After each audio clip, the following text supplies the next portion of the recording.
really appreciate you setting aside an hour for a third meeting.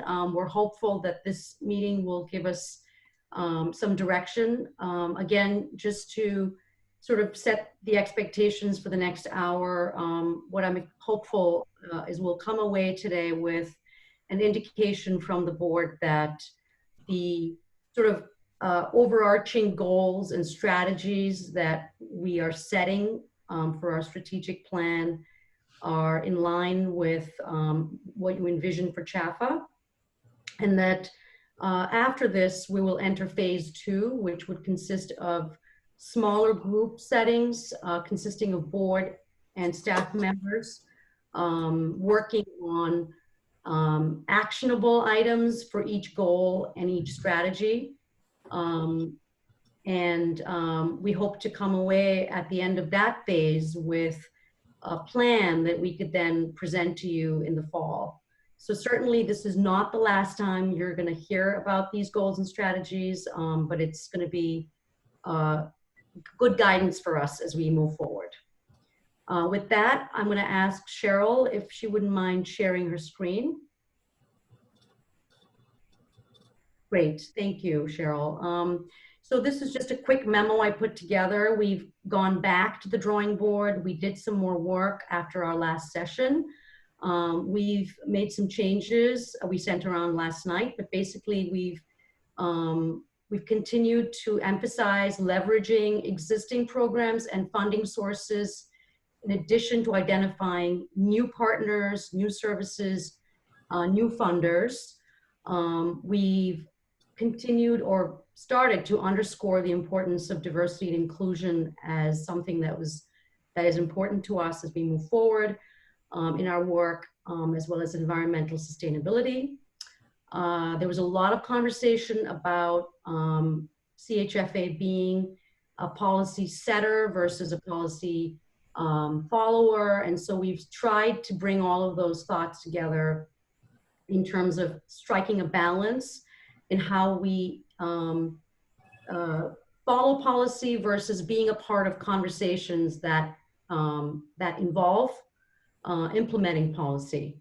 And we want to strike a balance as well between urban and non-urban development. So we're hopeful that the changes we've made are in line with your concerns and your suggestions. So Cheryl, would you please scroll down to the next page? What I'm going to do is, in the interest of time, I'm going to highlight the areas that have changed. Scroll down a little more, Cheryl. That's perfect. That's good. So scroll up a tad. Great. So so if you notice, our 5 policy priorities have stayed 5 policy priorities. What has changed is that we've tried to sort of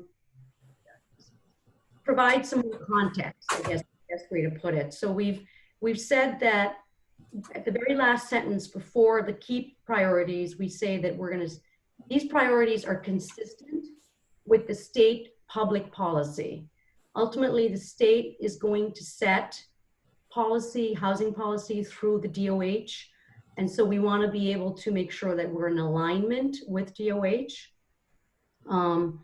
And in terms of what that means for CHFA, we've set the following 5. In terms of what's actually changed, the first priority has changed a little bit. We wanted to reference the fact that we're not only talking about funders, we're also talking about other partners. There are a wide variety of constituencies that we could access through the work we do. And in order to really do the work in a holistic way, we believe we're going to need to partner with multiple types of entities and services. Number 2 has really been re-envisioned based on the discussions we had with you all last week or 2 weeks ago. The idea is here that we're going to use the QAP, but it's only one of our tools. There may be other tools that we use to implement the following priorities. First is that housing choice is a very important priority for CHFA, for low and moderate income households. in both urban and non-urban areas, but it has to be part of an overall effort to revitalize neighborhoods, and as a means of reducing racial and economic segregation. So again, setting a broader context for the work that we're doing, that our housing choices are going to be set in this sort of framework. And then B is the idea that we want to create housing that is high quality, environmentally sustainable, but that's also that it is in areas where people can have outcomes in their life where there has been strong correlation between, neighborhoods that are walkable, where you have access to, public transportation, where you're not, you're using energy efficient means to get around, and that you're also accessing quality educational and employment opportunities in those areas. So of course, these are priorities. We're not obviously there today in terms of our goals, but this is where we want to go. 3 speaks to home ownership. Again, this was something that we discussed last time, and we've created a specific goal to address low and moderate income households building wealth through home ownership, first-time home ownership. The cost and merit of taking more risk, this was discussed as well. That hasn't really changed from the last time. And then going beyond business as usual, the thought here is that, CHFA is a housing finance agency, but we do function at the crossroads of the private and the public. We're able to leverage sources that other funders may not. We have unique characteristics that enable us to reach a wide variety of, I would say, partners very broadly. And so we want to be able to convene conversations or convene activities that may not be happening currently in order to advance our mission, vision, and values. So again, not so much that we're out there being advocates, but just, we are still a housing finance agency. That is still our role, but there may be a way to expand our role to be a little bit more, have a little bit more breadth in our activities of bringing together a wide variety of partners and entities. So that's the key policy priorities. We think we've addressed all of your concerns, but I will stop and ask for your comments at this time. Hey, Nandini, it's Tim Hodges. Can you hear me? Yes. Okay. Just one again. I thank you for the work that you guys have done on this. I think it's improved. There are kind of 2 things on this page that stuck out for me, and I probably should have caught it the first time. But in terms of state policy, and I think you answered this, but you're specifically talking about the policy that DOH is setting. Is that accurate? Yeah, I think so. I think I guess my point is, that was the idea. Yeah. I think my point is I don't know what those policies are. So when, as even though it says it in the document that our goal is the key priorities is to be consistent, it'd be helpful, at least for me, maybe not for everyone else, but to understand kind of what that policy or what those policies are. So that's one thing. The second one is on B, which again I think was a great add. But when we talk about, I'm sorry, on number 2, but B, when we talk about creating sustainable housing in areas that have access to public transportation and good quality education and employment opportunities, I think that's certainly good, but it also suggests that if there aren't good quality educational opportunities, that we won't be creating housing there. And I'm trying to figure out whether we're suggesting that we're going to be able to do something that we actually can't do in every instance. Mm. So just for thought, I'm not suggesting you change. I don't think we should sacrifice good for perfect, but just something to think about.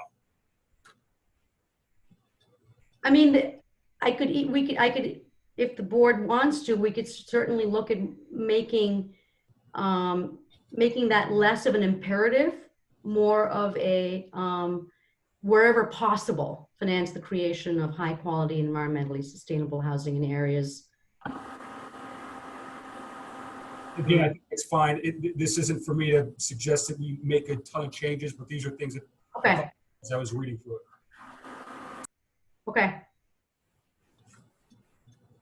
Nandini, this is George. Yes. In that same area, what is number 2, it says, following the lead of DOH as the housing policy organization, which I totally agree with. I just want to throw out a thought, food for thought. Should we also say, acknowledge that, that we're going to take some guidance from the legislators or feedback from the legislators and other advocates? I mean, we're going to take the lead from DOH because they are the official housing policy entity for the state. I agree with that. But the legislature do have a housing committee, and one that's allegedly is going to be much more active because of what's going on with Black Lives Matters and trying to address the whole issue of economic equity, including housing, education, and so on. So, Sure. if we're getting a policy, I think it makes sense that we acknowledge that we're going to get at least feedback from them, you know? Yeah. Okay. Thank you.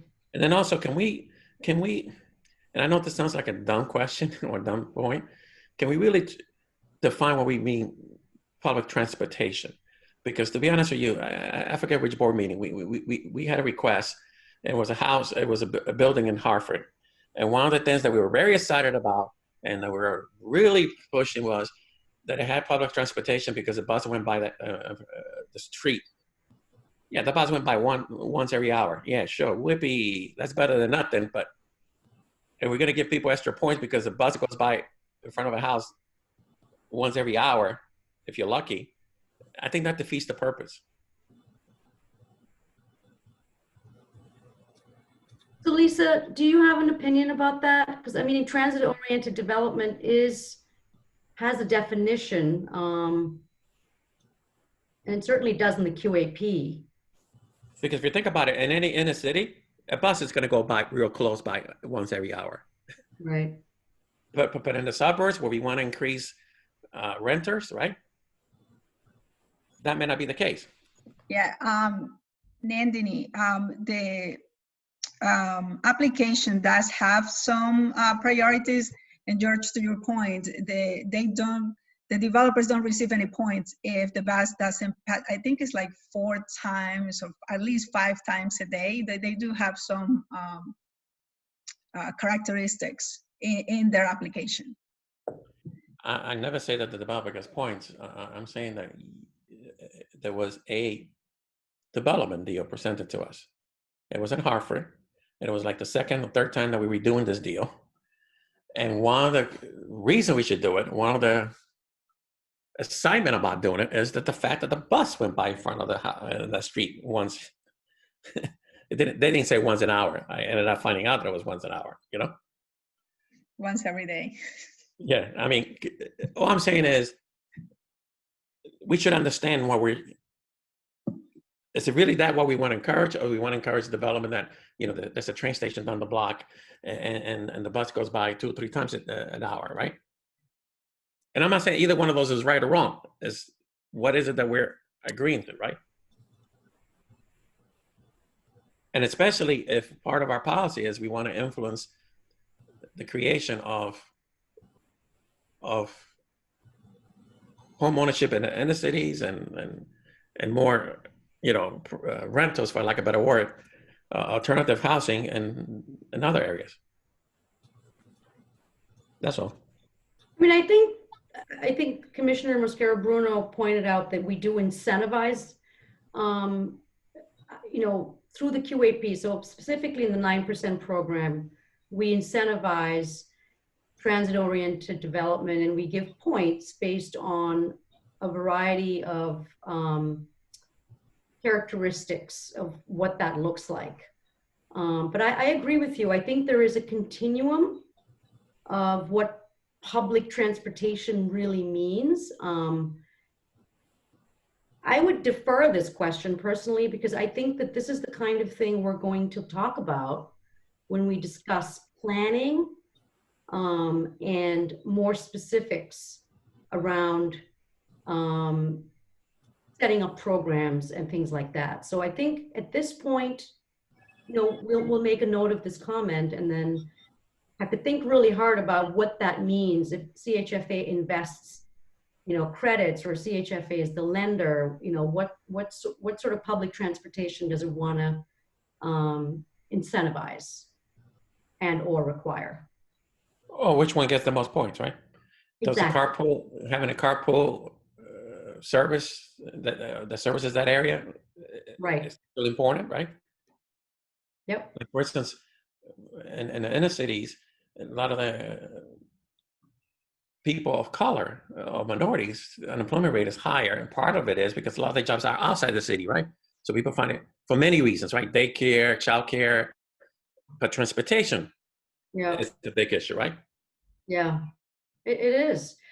I mean, I think one of the issues is that we're really dealing with a system of transportation that is evolving, and we need to be able to identify priorities that will align with really a changing infrastructure. And how do we do that? When you have to take 2 buses or 3 buses to get to the point you're trying to get at, is that really the kind of public transportation we want to reward? Or do we want to be, it doesn't mean you don't support it, but give everything else being equal, if you have one that makes it easier for that person to get, or the residents to get to the job, right? Is that the one we want to give more points to? Got it. Okay. Are there Because any I can other? tell you, when I lived in the hill, and before I had a car, even to go to the doctor, I had to take 2 buses. It would have been shorter for me to walk to it, except that it was not safe. I'm sure that's true, yeah. Okay, well, are there any other questions or comments or concerns, or I can move on to the goals? So Nandini, this is Lisa, and I apologize. I was taking a call. I have some questions or can I comments just- about, also about number 2. And so I think it's kind of more general. Yeah, I think Tim and the commissioner brought up some specific issues, but so in this bullet, there's a lot that, it just to kind of tick them off, as far as I can tell, there's like 10 things. Housing for low and moderate income people, high quality housing. It's got to be part of a neighborhood revitalization effort in urban and non-urban, reduce racial isolation, reduce economic isolation, transit-oriented development, good quality education opportunity, good quality employment opportunity, environmentally sustainable. So, we're trying to do a lot. And so my question is generally, and I think the other guys touched on it, but how are we going to know, or what are going to be the mechanisms for measuring? What are going to be the metrics for knowing whether or not a certain development meets those criteria? And I guess as far as assigning points, that will come later. And I have some recollection of the QAP and what's in it, but I don't remember all the details. So I think, to your point, Nandini, that some of this is already covered in the QAP. But for example, how do we measure good quality employment opportunity or good quality educational opportunity and assign some kind of value to that? Yeah. So to answer your question, Jared, so the 9% program is a pretty well-defined programmatic tool that implements a certain set of policies. All of these topics, low and moderate income, urban, non-urban, all of these are touched by the 9% program. And they're all incentivized based on the current QAP. So the way that the QAP has generally functioned in Connecticut is that the board has either formed a task force that consists of a certain number of board members that have taken into account the current needs of the state. This last round, we invited public input, and based on public input, we then considered a number of different policy priorities, and we made changes based on what we'd heard through our listening sessions and our public input. So I think the Q8P by itself, it does provide a fairly rigorous way of measuring the impact we want to make in these types of areas, but it's not the only tool we have. It's one tool. If CHFA and its board is interested in creating programs that incentivize one or more of these types of policy priorities, what I'm suggesting is that we would do planning and data research that would allow us to look at various ways that we could use our resources and provide the most impact. But yeah, you're absolutely right. We will have to figure out metrics that we will want to compare ourselves against to ensure that we are actually hitting the targets that we want to hit. So at the moment, the 9% program is the only program that we have that has this sort of measurable impact, right? You can measure the number of units you've created. You can look at the points that you've put out there. But are there other ways that we could be doing this work, hitting these impacts in a measurable way? That is the question we're trying to answer. Nandini, perhaps as you go to the goals, because I know you have a plan of going through policy priorities and then the goals, now that we have established all the metrics, but that's where you want to invite the board members to basically have a small task force for each priorities to create those metrics and to make a decision whether those are viable or not. Exactly. But before I do that, Lisa, I think you had a comment, and I wanted to invite you to make it if you'd like. Thanks, Nandini. And yeah, just very quickly, and I think maybe this is consistent with a couple of the other comments. I just worry a little bit about how we're thinking about high quality environmentally sustainable housing in areas that have this and this and this and this, right? That's a pretty high bar to have all of that at the same time in Connecticut. But it sounds like you have some thoughts about how we look at those different pieces of the goal separately. I just wouldn't want us to set up a set of conditions that frankly is hard to meet. If I may offer one thought, I don't believe anybody believes that every project is going to be able to hit all of these criteria simultaneously.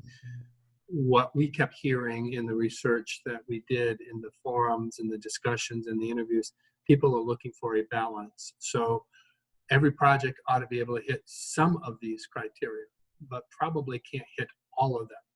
Sometimes they will be mutually exclusive.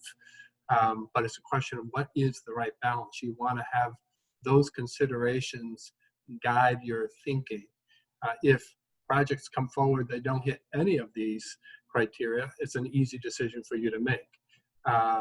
It'll be a harder decision for those projects that only hit some, but most projects will probably fall into that category. But on balance, you have a portfolio that addresses all of these different priorities. Thank you, Ted. That's helpful. Thank you, Ted. So Cheryl, would you mind scrolling to the next page? So this was our reimagined mission, vision, and values. Mission really hasn't changed. That's set by statute.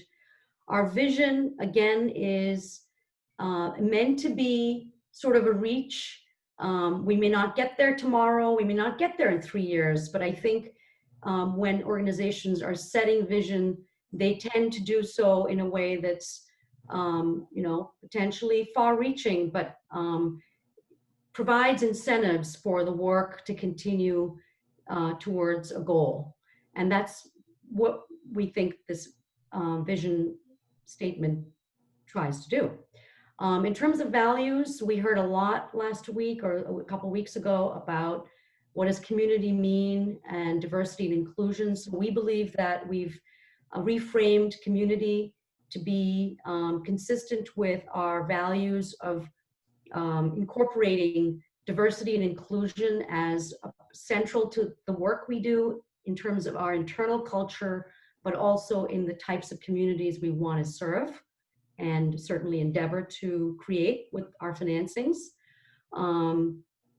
In terms of what's changed on this list, I would say that we've added value related to communication. We've heard a lot about communication from our partners in the survey that we did before this phase, and we believe that people are looking for predictability from CHFA, so we want to be able to deliver on that.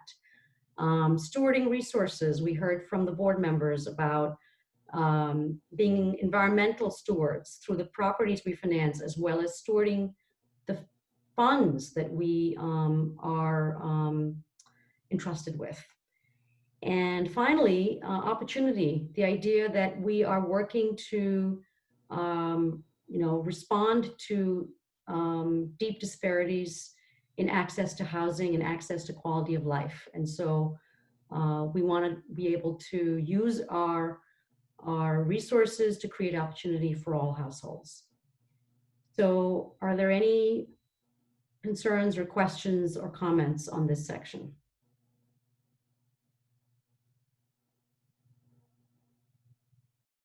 Nadine, I have a question on the mission.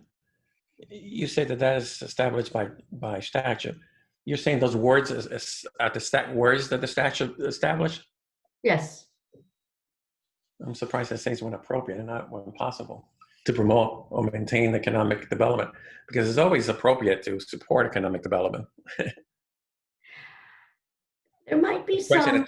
Is it's always possible, right? Because of resources. Right. The statute, that's fine. Yeah, okay. If it's word for word from the statute.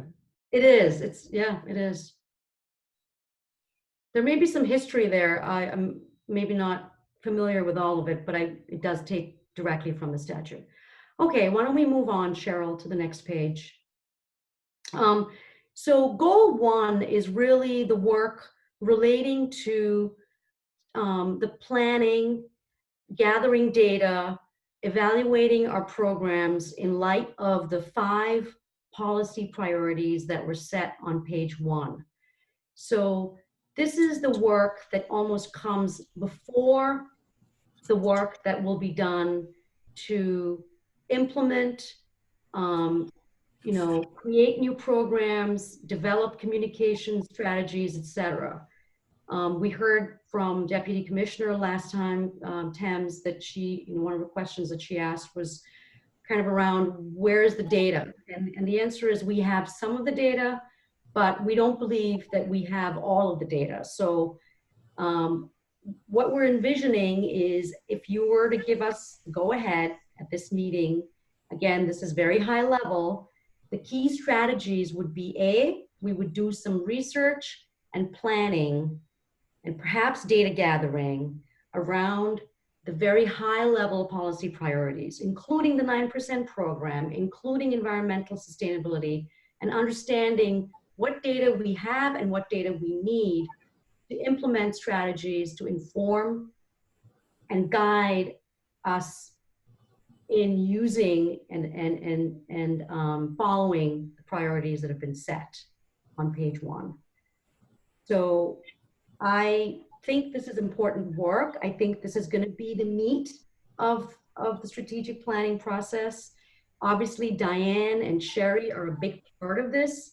They're, you know, the core of the planning team at CHFA, but we're going to involve, you know, as many people as we need to make sure we have a holistic understanding of what data we have. And we would encourage as many board members as want to participate in this work to do so.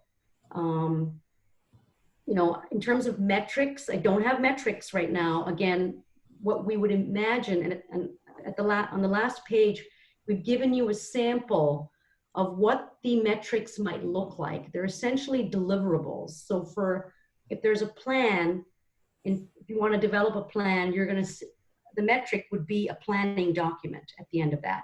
If you're looking for a timetable, there would be you know, what would follow would be, these are the programs that have been reviewed, and here's how we envision adjusting those programs or changing or creating new programs to meet these requirements or these priorities. So this is the best way we can envision sort of coming at these very high level priorities, not knowing that we have all the data, but certainly wanting to do a review of it before we move forward. And Anthony, I might add to address Jared's concern, which I think was a solid one. Perhaps this strategy might be modified to speak to the development, not only of evaluation criteria, but evaluation tools. So that when you do assess projects, you'll have a tool by which you can make some judgments about whether this is hitting enough of the policy priorities that you have identified.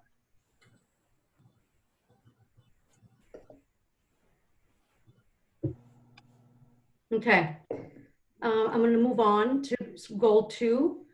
This really hasn't changed a whole bunch. This was in response to concerns about COVID and having a plan to address not only the fallout from the pandemic, but also how will this inform our response to future crises. And so,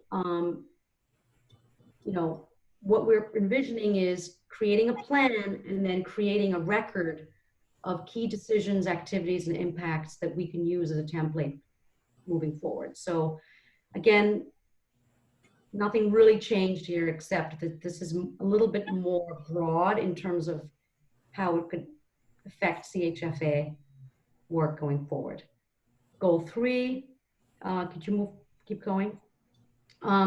This is a new goal. We've added, one of the feedback items we heard last time was that we didn't really have goals that track back to each policy priority. So we created a goal specifically around home ownership, sort of understanding where the needs are, how we can provide counseling, programs on money management, perhaps in a way that allows us to partner with lenders for first-time home ownership, using down payment assistance more widely, researching if there are other ways that CHFA can work with partners to fund down payment assistance. Right now it's funded by the state, and it hasn't been funded in a few years. And so we've been sort of cycling on the same dollars. And so, you know, just as a point of reference, a lot of other state HFAs have pretty wide-ranging down payment assistance programs. And, you know, it's very common to have 90% or more of their borrowers use their down payment assistance programs. And that's not the case with CHFA. So understanding why that might be and seeing if there are ways we could specifically target down payment assistance programs. And then using, trying to keep current homeowners in their homes is obviously a priority in Connecticut given aging housing stock. And so getting us through the pandemic, using counseling, foreclosure prevention and money management counseling to do so, as well as programs that provide rehab assistance to households that are at risk of losing homes due to unsafe living conditions, or assisting with accessibility needs for the disabled and elderly. CHFA used to have a home rehab program years ago and hasn't had one in a number of years. So we believe that this may be something that we should explore. And this is something that we've heard a lot about from the environmental scan that we did earlier this spring. Moving on to goal 4, if you don't mind scrolling, Cheryl. This really hasn't changed. This is all of the work that we want to do with funding. So we're going to do a study. We've talked about that, and bringing the results of the study to the board for the board's understanding of where CHFA's financial strength is today, where it will be 3 years from now based on projections, and what that means in terms of additional investments that are aligned with policy priorities. Again, all of this is, stacking up in terms of, how we would envision investing and directing our resources. Keep going, please. Goal 5 is a communication strategy. Really hasn't changed. However, we have added, if you keep going, Cheryl, please scroll. Based on feedback we got the last time, we think we would need to create, we created a new goal around strengthening our cross-sector and interagency partnerships. That was something that I think you brought up, Lisa. Not just DOH, but there are other agencies that are intertwined with the work that we do. And how would we create and leverage their resources and processes to provide efficiencies in how people work with all of these different state agencies. Goals 7 and 8 are more internally facing. So goal 7 is administrative processes.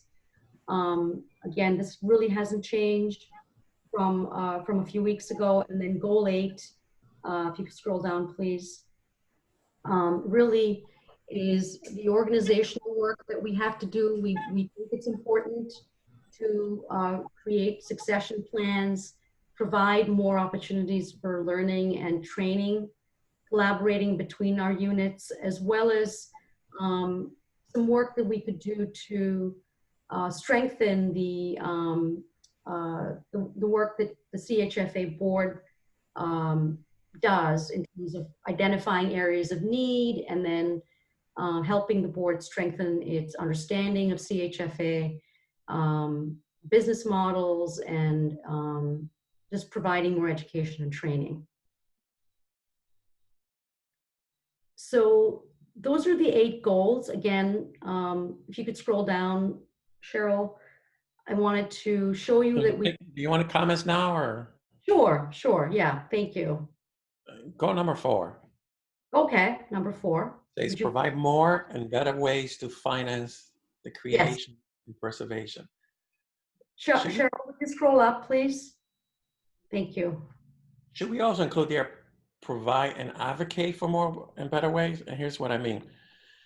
Right now, on a national level, your 3 major regulators for the financial institutions, actually your 4, well 3, because it impacts a 4th one indirectly, are looking at CRA. So the OCC was taking comments, and the FDIC. The FDIC still hasn't opened, and the Federal Reserve hasn't even started. I wrote a letter advocating for some changes. For instance, one of the changes that I advocated is we should make it easier for financial institutions to know what qualifies and doesn't qualify for CRA credits. And in particular, I have advocated that if a financial institution did a loan or made an investment as part of some of the larger banks have investments that they make into a housing development that includes renewable energy, they should get extra points when we calculate the CI rating. So we could actually influence financing by advocating to entities that have the power to influence how those funds are used. So I think and of course you have to come to the board for some guidance, but one of the things we should do is when national policies and even statewide policies are being debated, I think we should be at the table advocating for things that are going to make it easier for financing of affordable housing. So I think that goal should reflect that, meaning say provide, because to be honest with you, if CRA gets modified that way, that would do more for affordable housing than anything, with all due respect, that CHFA could ever do as one entity. because that would be national, right? Yeah, no, The I next time Bank of America, West Fargo, Chase, Liberty Bank, any one of those, but especially the big ones that we're talking about in the billions of dollars, are going to make that kind of contribution or investment. If they know that they could check off that box, not that they will do it for that, it's going to be more likely that it's going to. In other words, you reward the behavior, that you want them to illustrate. And we have a chance right now to advocate for since they're looking for comments to change the law, right? To advocate for that change. And it doesn't cost us anything but a letter. Just one sample. No, that's a point well taken. I think that we need to incorporate, because we do as CHFA, I mean, you do provide, advocate for the resources from CHFA, but influencing some of the regulations is something that we should be at the table. And I think especially the easy ones, right? Yep. There are other ones that are controversial, which I'm not necessarily saying we shouldn't get involved or advocating that we do, right? Yeah. But at least the easy picking, meaning who's going to argue that there should be clarity in what is considered to be the behavior we want people to, to follow, right? Yep. That's exactly well taken point. Okay, thank you. I appreciate that. And then go on. Nandini? Hi, George. This is Lisa. Do you have more to say, or could I add a comment? No, I have a different goal, but go ahead.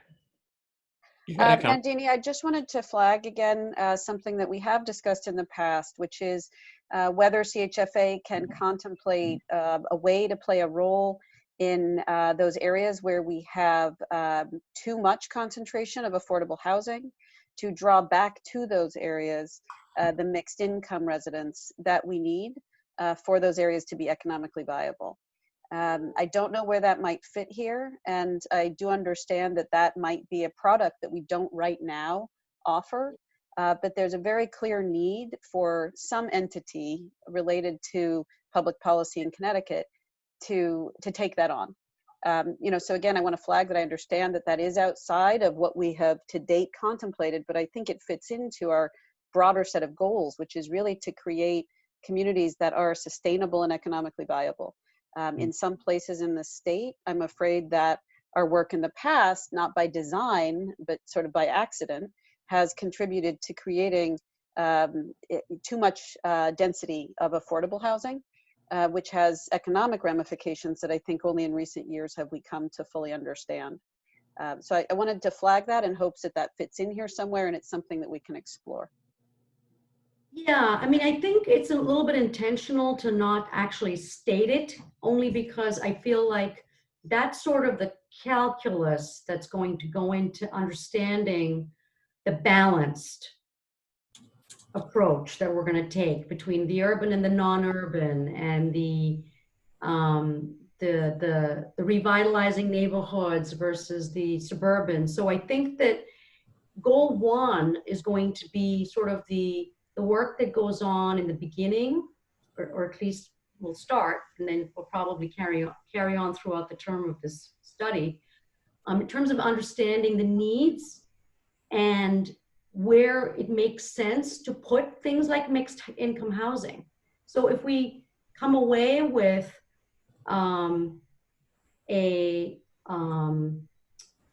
recommendation that mixed income housing makes sense in these types of areas, we would create a product to actually meet that need. Does that make sense? Sure. I just want to make sure that that is on our radar because it is a specific problem that we've a number of times flagged, but I don't think have perhaps found a way forward to create traction to address. And it is, I think it's fair to say, relatively urgent, especially in parts of Hartford right now. Okay. Commissioner Perez, you had another comment? Yeah, it was on the goal 8, but I could wait if people have more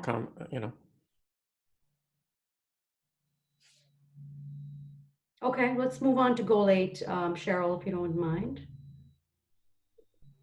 Where it says capacity to address the anticipated demand for affordable housing. For real? Anticipated? There is a demand for affordable housing. My point is, I mean, someone that reads this says, what do you mean, what anticipation? There is a demand. There's always going to be one. Okay. I totally agree. We can certainly change that. You could say the level of the demand or the type of demand or something. Right. But I mean, that's all. Every college kid that graduates, or no, doesn't graduate, anybody in the teens and the tweens, whatever you call the 20s, such a long time ago that I was a 20. You know, the dream of affordable housing, you know? Is it not likely that it'll be an anticipated increase in the demand for? I'm thinking not just of the young people graduating, but the post-pandemic impact with people having lost jobs and lost income. Might there be an increase in the demand for affordable housing that we should anticipate? Look, my point is, putting aside any kind of unusual events or pandemics, there's always the need for affordable housing, right? Do you really want to pay $400,000 for a house if you could pay $300,000? You really want to pay $100,000 if you could pay $80,000, right? Mm-hmm. However it is, you get that cost down, right? At any level, whether you're middle class or low, or lower income, you all want to be, whatever it is you're doing, to be affordable, right? So maybe I don't think saying that it's going to be anticipated. We are the housing finance company, entity of the state. We should know that there is a demand. That's all. Can I ask what the intention was of putting that word in there? Anticipated demand. Was there some intention of serving of meeting the demand as a result of COVID, or was there something else in mind? What was the reason for including that?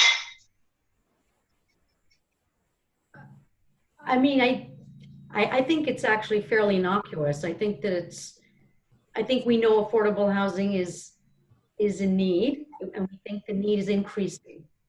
And so, just the data we've seen, the trends are not, pre-COVID, so COVID has only made things worse. So I have, no issue with changing that word. We could certainly make it more of a known quantity. We know we need affordable housing. This is Carla.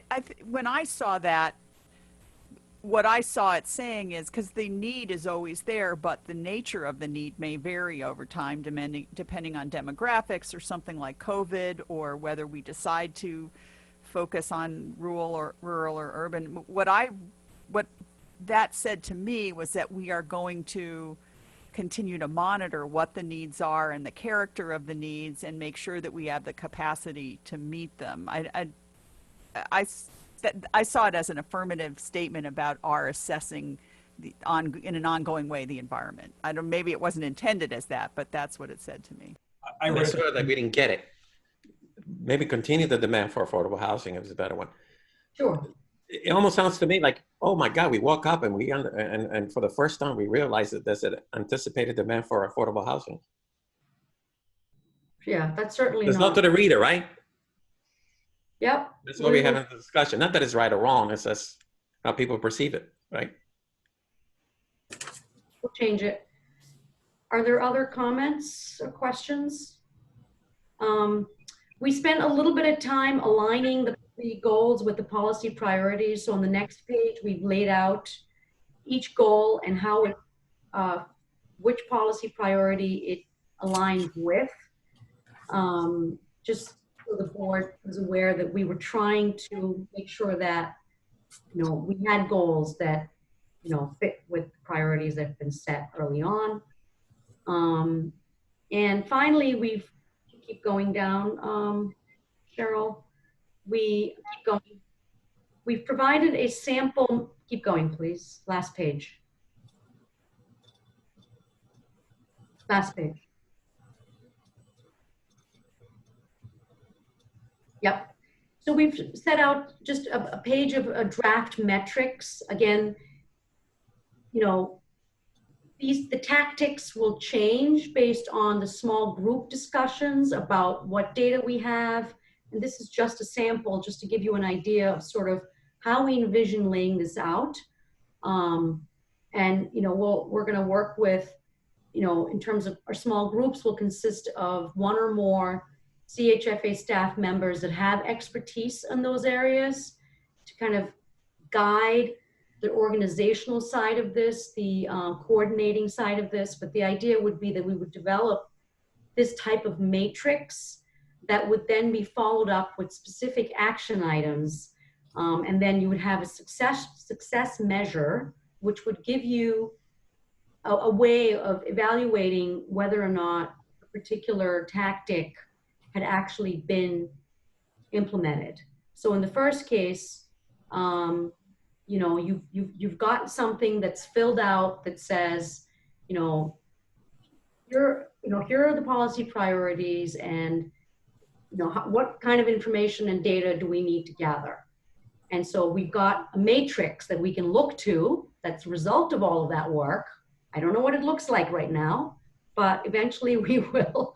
And it's going to show us that we've done the work. So for each of these things, we're going to have a document or a campaign or, you know, something that's in response to each of those tactics. And again, tactics are examples. They could change based on sort of how the group comes together and discusses what's needed for that particular goal, what makes sense, you know, in the next 3 years or 5 years or however long we decide this particular study is going to be. Thank you, Nandini. Thank you for the example. Just because there is, I think we have 5 more minutes. Yes.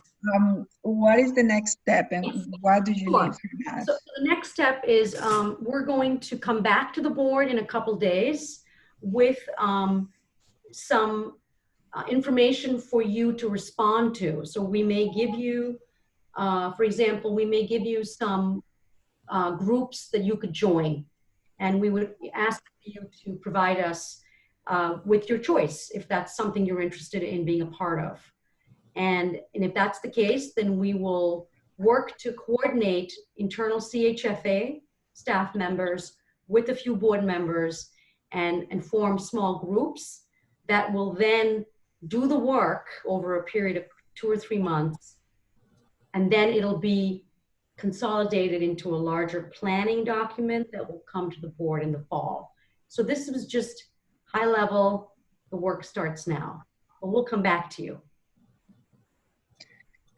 Any comments or any suggestions? I mean, thank you very much, Ted. This is really exciting to actually have a document where we can work and come up with some goals and some measures. So great job. Any board members have any comments? We only have like, want to be respectful of your time, 3 more minutes, but suggestions? Saleh, it's Tim. Nandini, I'm sorry if I missed this. I was typing something. On number 3, just really quickly, 10 seconds. Just in terms of the goal, and I know you'll fix this, but it should be households as opposed to household. But I really want to go to the first bullet, which is develop and implement ethnic marketing campaign. And I'm wondering if we should, as opposed to specifically an ethnic marketing campaign, it should just be a diverse marketing campaign, which in essence includes, you know, ethnic marketing. Again, just a thought as I was reading it. I had a note down here and went back to it. So my only comment, but in that, I think it's great. Great, thank you. That's a good point. Yeah. Great. Any other comments? Yeah, just kind of an overall comment about it. First, this is a ton of work, and thank you so much for everything. You know, especially at a time like this with other things going on that need your attention to stay focused on this is great. So thanks for that. So as we worked through this process and had in past meetings, and some of the questions that came to the board members had to do with prioritizing some of these goals and the policy priorities. You know, when I see things like that, I think, okay, we're going to go through these policy priorities or these goals, and we're going to prioritize them, and the best are going to rise to the top, and that's what we're going to work on. This looks like you know, it was kind of predetermined. Here are going to be the goals, here are going to be the policies, and we're going to do them all. And maybe different attention will be given to each one, but you know, they haven't changed a whole lot based on the feedback or anything else from the members of the board. That's what it seems like to me. And I feel like there is a lot of change in this, and I'm curious how it's going to play out, and you know, how it seems like we're taking on a lot, and whether or not, you know, are we going to need additional staff to deal with the increased advocacy, if we're looking to be more proactive in getting into non-urban neighborhoods, you know, are we going to need to ramp up the legal staff to deal with local board meetings and local governments? You know, it seems like this is a lot, and it's going to require a lot more resources than what CHFA has right now. So I'm going to respond, if you don't mind, Jared, really quickly and say that the priorities, it come out of a discussion with the board, and it has been informed by the work we did with the board early on through the survey, through some of the interviews that happened after, as well as the first 2 sessions. The priorities themselves have actually changed a little bit. We've been able to adjust the priorities based on the feedback we got about partners, about urban versus non-urban. So I think we've tried to address where the board wanted to land in terms of policy priorities. I do agree that it's a lot to take on. What I will say, it is an ambitious agenda. However, we do have the ability to give ourselves more time, and there are ways we can, you know, roll this out. I mean, we could certainly say it's a 5-year plan, and that every year we check in with our progress, and in 3 years we come back to the board, and we allow you to inform a change in direction, if you'd like to see it that way. The other way would be to delay acting on certain goals if we feel that maybe this particular goal can wait a year or 2 until we start working on it. So what I will say is that we have options. We believe that we have the right goals based on the discussions we've had to date. And, you know, again, this is not the only time you're going to have a chance to look at all of this work. We're going to come back to you in the fall, and to the extent you want to participate in smaller group settings, you know, we welcome your feedback as well. So thank you, Nandini. Thank you, Jared. And this is a working, so we're going to be progressing along the way with the goals, and I know that Nandini is not going to take all these at once, but it's going to be a process. So, but every comment is welcome. I'm really very excited about the participation and the products that we have right now. So we just need to keep going, and there will be some things that we're going to move ahead. There are some things that we need to review, and there are some programs that you're going to be reviewing whether or not they're viable or that they need to be discontinued. So those are the balances that we have to take into consideration. So if anybody has just one more comment, and then otherwise it's 11:05 or 11:03. Thank you very much, and we're looking forward to continue this discussion. Thank thank you. you very much. Thank you. Thank you.